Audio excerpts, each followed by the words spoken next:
Soyons saints, en partenariat avec Magnificat. En ce samedi saint, nous souhaitons une sainte fête aux Amédées. Plantez dans votre vie la croix du Christ. La croix est le véritable arbre de vie. Ces paroles, Jean-Paul II les prononce pour la béatification d'une bienheureuse Autrichienne née en 1894. Maria Restituta Kafka nourrit dès sa jeunesse le désir de servir les pauvres et les malades et veut devenir religieuse par amour de Dieu et des hommes.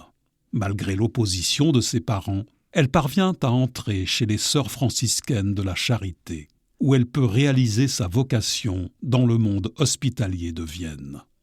Cette sœur infirmière dans l'âme est bientôt connue de tous par ses compétences, sa fermeté, son humour et son courage, si bien qu'on la surnomme sœur Resoluta. Cette religieuse savait aussi vivre.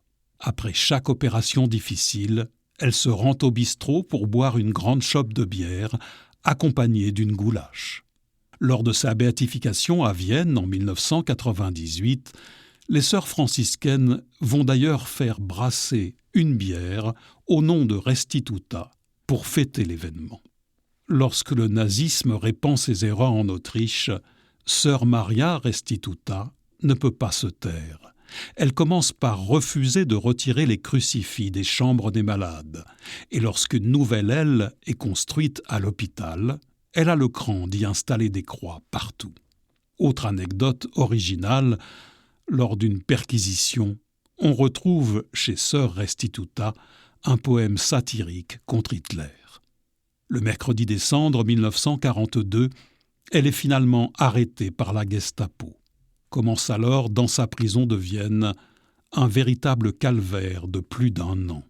Finalement condamnée à mort, elle reste jusqu'au bout fidèle à sa dévotion au crucifix.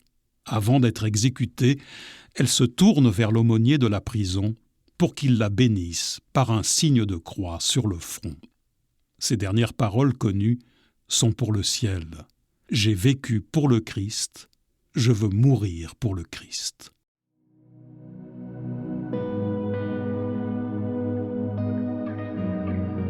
Bienheureuse Maria Restituta, nous confions à ton intercession notre désir de planter solidement la croix du Christ dans nos vies. Qu'aujourd'hui, nos signes de croix, véritables prières d'amour pour Jésus, soient faits avec sincérité et profondeur.